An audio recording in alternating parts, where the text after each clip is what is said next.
दिखाएंगे। नकल ना करना बेटा, चोरी ना करना।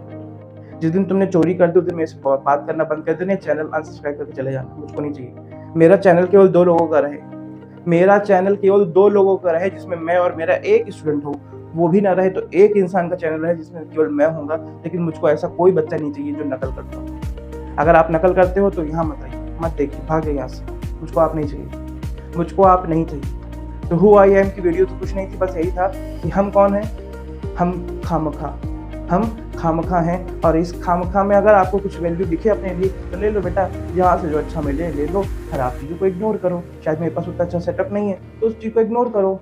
शायद मेरी आवाज़ में वो खनक नहीं है तो उस चीज़ को इग्नोर करो। क्या तुमको कुछ यहाँ से मिल रहा है?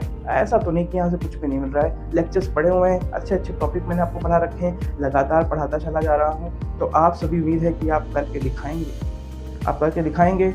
और आपको मैं बता दूँ, मेरा जब इंटर हुआ था तो उसके बाद मैंने भी सोचा था कि मैं कुछ करूँगा। अच्छा, मैं आपको एक बहुत ही इंटरेस्टिंग चीज़ बताता हूँ। जब आप हु एम आई की वीडियो देख ही रहे हो आप, तो बात यह है कि जब हम छोटी क्लास में थे तो हम एक छोटे से स्कूल में पढ़ते थे। और धीरे धीरे जब हम बड़े हुए तो मम्मी ने काफ़ी कोशिश की, काफ़ी अच्छे स्कूल्स में जाके मुझको स्कॉलरशिप वाले टेस्ट दिलवाए, सब कुछ करवाया। फिर एक स्कूल में मेरा हो गया LPS Ashiyana sector I, Lucknow का एक एड्रेस है। LPS लखनऊ पब्लिक स्कूल यहाँ पे कहा जाता है, मशहूर स्कूल है।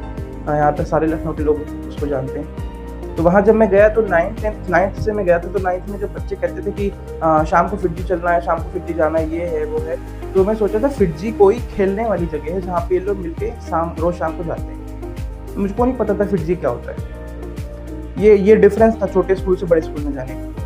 और जब धीरे धीरे मुझको पता लगा कि भाई फिटजी खेलने की जगह नहीं है, ये लोग शाम को फिर 7-8 घंटे वहाँ पे टाइम देते हैं, वहाँ पे पढ़ते हैं, क्वेश्चन करते हैं, सब कुछ करते हैं। तब फिटजी एक बहुत बड़ा ब्रांड होता था लखनऊ में। तो मैंने भी मम्मी से कहा कि मम्मी मुझको भी फिटजी मिल जाना है। तो मम्मी कुछ बोली नहीं, इग्नोर कर दिया। अब मुझको समझ में आता है कि स्कूल में एडमिशन कराया था वही उनके लिए बड़ी बात थी।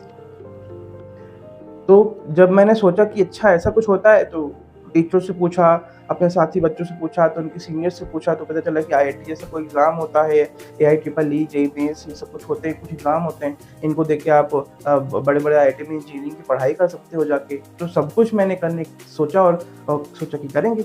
11th बीता, इंटर बीता, पढ़ा मैंने, ठीक ठाक परसेंटेज भी आए, टॉप नहीं किया तो ख़राब भी नहीं आए, अच्छे खासे परसेंटेज आए, फूल माला पहनने वाले परसेंटेज आए थे।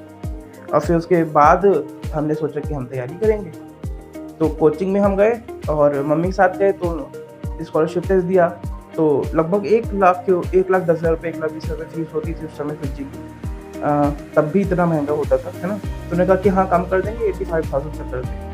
तो 85,000 को भी देने को नहीं, मम्मी ने कहा कि प्लीज़ मंथली इंस्टॉलमेंट में अगर आप कहेंगे तो मंथली इंस्टॉलमेंट में उन्होंने कहा कि 3 इंस्टॉलमेंट होंगी, आपको 30-40 हज़ार रुपये करके देना होगा। तो मम्मी के पास नहीं था, मैं चला आया रेजनेंस नाम की कोचिंग थी, वहाँ पर जाके अप्लाई किया, बहुत सारी चीज़ें की, नहीं हो पाया। तो वापस घर आया, मम्मी से 2,500 रुपये लिए, साइकिल चला के गया अपनी यहाँ पे बुक मार्केट में, काफ़ी दूर है, अमीनाबाद, यहाँ का ज़्यादा बड़ा मशहूर है। पुरानी बुक्स ली, कौन सी ली? SC वर्मा ली,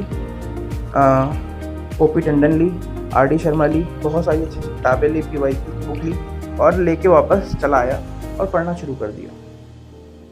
पढ़ा और क्वेश्चन हो रहे थे, कुछ क्वेश्चन नहीं भी हो रहे थे। जो क्वेश्चन नहीं हो रहे थे उनके ऊपर गोला लगा लेता।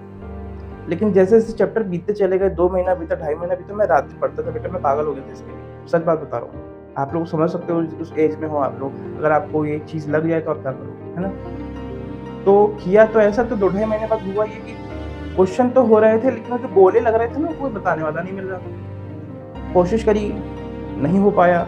इंटरनेट तो होता नहीं था, कोई मोबाइल से पढ़ा देगा ऐसे तो होता नहीं था, गूगल लेंस पर क्वेश्चन डाल देंगे सोल्यूशन मिल जाएगा ऐसे तो होता ही था। तो करते चले गए। मैं 3-4 महीने बाद ऐसा हुआ कि जितना क्वेश्चन मैंने किया था उससे ज़्यादा मेरे गोले लग चुके थे। मतलब अगर 100 क्वेश्चन मैंने किए थे, 200 क्वेश्चन पे गोले लग चुके थे। और मुझको चीज़ें अब समझ में नहीं आ रही थी कि आगे मैं कैसे करूँ। मुझको लगा था अगर इस गोले वाले क्वेश्चन को मैं सॉल्व नहीं कर पाया तो मैं कैसे एग्ज़ाम निकालूँ।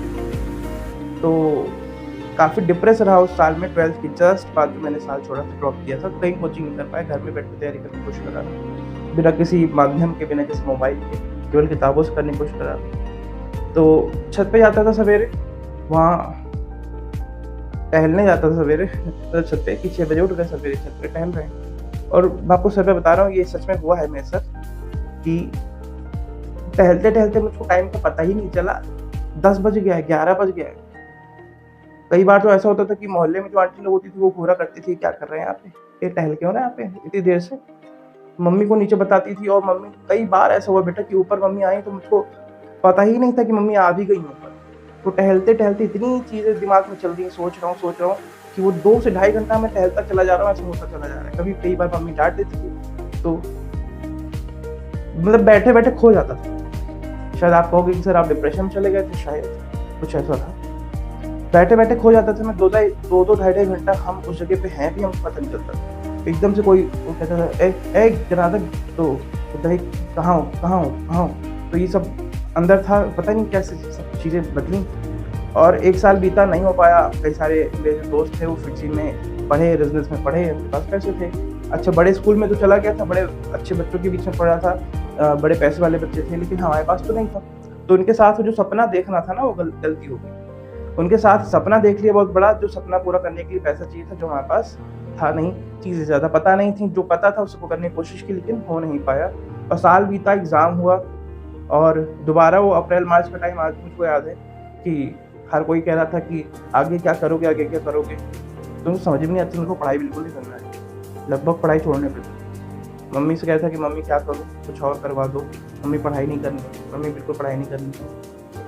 तो मम्मी ने कहा कि भैया इंटर पास किया, कोई एक डिग्री ले लो। तो मैं बिल्कुल पढ़ने के मूड में नहीं था। मेरी बहन ने मेरा बीएससी का फॉर्म भर दिया। हम बीएससी, उसने फॉर्म भर दिया, हमको पता ही नहीं था। जिस दिन काउंसलिंग थी, जिस दिन एडमिशन था, उस दिन कहा चलो भाई तुमको तुम्हारा एडमिशन करवाते हैं। अच्छा, मैं एक और बात बता दूँ, घर में छोटा हूँ लेकिन बोला जाता हूँ भैया। तो हु एम आई वीडियो में आप ये भी जान लो कि घर में सबसे छोटा हूँ लेकिन बोला जाता हूँ भैया। तो उसने कहा कि ठीक चलो। तो मैं बिल्कुल बेमन से उसका हाथ पकड़ के चल दिया कि चलो चलते हैं काउंसलिंग करवाने। काउंसलिंग करवाई। फिर धीरे धीरे कॉलेज में बोला जाने लगा कि अटेंडेंस दो आके। तो जाने लगा अटेंडेंस देने, प्रैक्टिकल करने। जब प्रैक्टिकल करने की बारी आई, फिजिक्स और केमिस्ट्री की जब प्रैक्टिकल करने की बारी आई, तब मुझको थोड़ा इंटरेस्ट जागा दोबारा, थोड़ा होश में वापस आया और मैं करने जाने लगा। प्रैक्टिकल में मज़ा आती थी करने में। चीज़ें सिखाई जा रही थी कुछ अच्छे टीचर्स की बदौलत। तो अच्छा लगा, चलते चले गए और फिर से जुनून चढ़ गया पढ़ने का। और बीएससी में फिर से इस तरफ दम लगा के पढ़े कि अपने बैच में सबसे ज़्यादा नंबर मिले। आप देखोगे तो लिंक्डइन पे मैंने उसकी फ़ोटोज़ भी डाली हुई किया। फिर एमएससी आते बीएससी थर्ड ईयर में जब मैं था तो कवर में हो गई स्लिप डिस्क। ये होती है बेटा कि वहाँ पे डिस्क होती है हमारी रीढ़ की हड्डी में। जब आप बहुत ज़्यादा पोस्चर खराब रख के बैठोगे तो आप वो डिस्क जो होती है वहाँ से हट जाती है और नर्व्स को प्रेस करती है, इससे पेन होता है बेटा। तो वहाँ पे कई बार ऐसा हुआ कि दर्द होता था। आखिरी में हालत इतनी ख़राब थी कि बीएससी थर्ड ईयर का पेपर मैंने लेट के सीट पे दिया था। वहाँ से भी एक सपना था आईआईटी जाने का। आईआईटी जैम नाम का एग्जाम होता है, शायद आप जानोगे, इसके बारे में समझोगे बड़े होके कि बीएससी के बाद एमएससी अगर आप आईआईटी करना चाहते हो आईआईटी जैम का एग्जाम देना होता है। तो वो सपना भी अधूरा ही रह गया क्योंकि बीएससी थर्ड ईयर का एग्जाम जब लेट के दे रहा था तो वहीं पर इंटरेस्ट देना होता है। एमएससी करने के लिए किसी बाहर शहर में जाना पड़ेगा। लेकिन भाई जब लेट के एग्जाम देने की हालत हो रही है बीएससी थर्ड ईयर में, तो कहाँ जाओगे तुम बाहर पढ़ने और लिखने? तुम बैठ ही नहीं पाओगे, बैठ के पढ़ नहीं पा रहा था। तो धीरे धीरे वो चीज़ें चेंज हुई और एक्सरसाइज किया, अपने आप को पतला किया। आपको फोटोज़ भी दिखाऊंगा जब मैं पतला हुआ था। तो काफ़ी चीज़ें सही की अपने बारे में और अपना वेट सही किया। कमर की जो दिक्कत थी वो चली गई, थोड़ी बहुत रही लेकिन वो झेलता रहा मैं। और फिर एमएससी भी किया, एमएससी में भी अच्छे नंबर लाया। वही आपको फिर से बता रहा हूँ, चोरी नहीं, नकल नहीं। और एमएससी करने के बाद बेटा हम पिछले 5-6 साल से पूरी तरीके से आप लोगों के बीच में। मेरा तो आप लोग के बीच में रहने का मतलब ये समझ लो कि मैं आप ही लोग के बारे में सोचा करता हूँ। आप किसी और के बारे में सोचते होंगे, मुझको नहीं पता। आपकी कोई होंगी गर्लफ्रेंड बॉयफ्रेंड एंड दुनिया कुछ नहीं रखा बेटा। मैं तो आप लोग के बारे में सोचता रहता हूँ, बच्ची, बिटिया, बेटे। तो मैं तो इतना पागल हूँ कि आप सोच रहे हैं तो आप रात के 2 बजे भी मैसेज करोगे तब भी मैं आपको उसी तरीके से रिप्लाई करूँगा जैसे सुबह दोपहर के 2 बजे के टाइम पे रिप्लाई करता हूँ, है ना। तो आप कोई भी डिफरेंस मेरे में नहीं पाओगे। हाँ, बस पढ़ाता चला जा रहा हूँ तो आप उसको थोड़ी वैल्यू करिएगा। और व्यूज़ पता है, पढ़ने वाले बच्चे हैं ही कहाँ जो मेरी वीडियो में 2000, 4000, 5000 व्यूज़ आएंगे। 150 व्यूज़ भी जो है मेरे लिए बहुत मायने रखते हैं, क्योंकि अगर 10 बच्चे भी मेरी सारी वीडियोज़ को लगातार देखेंगे तो मैं गारंटी दे सकता हूँ कि उन 10 में से 8 बच्चों का जो एग्ज़ाम वो चाहेंगे केमिस्ट्री का, वो उनका निकल जाएगा। तो ये वीडियो थी हू एम आई की वीडियो। थोड़ी बहुत कोई मिस्टेक हो गई हो बोलने में तो इग्नोर करिएगा, मैंने कोई स्क्रिप्ट नहीं बनाई थी, मन में जो आ रहा है वो खड़े होकर बोल रहा हूँ। तो आते रहिएगा, लेक्चर्स को देखते रहेगा। मैंने कहा था 2 लोग भी रहेंगे मेरे ग्रुप में, तो मेरे लिए काफ़ी, मेरे चैनल पर 2 लोग भी रहेंगे तो काफ़ी है। नकल करने वाले मुझे नहीं चाहिए, आप यहाँ से भाग सकते हो अगर आप नकल करते हो। आपने ज़िंदगी में नकल की है और आगे करने की सोच रहे हो, मेरे पास ना आइएगा, मेरे को मुँह ना दिखाइएगा, मुझको आपका कोई सवाल का जवाब नहीं देना। धन्यवाद, आते रहिएगा।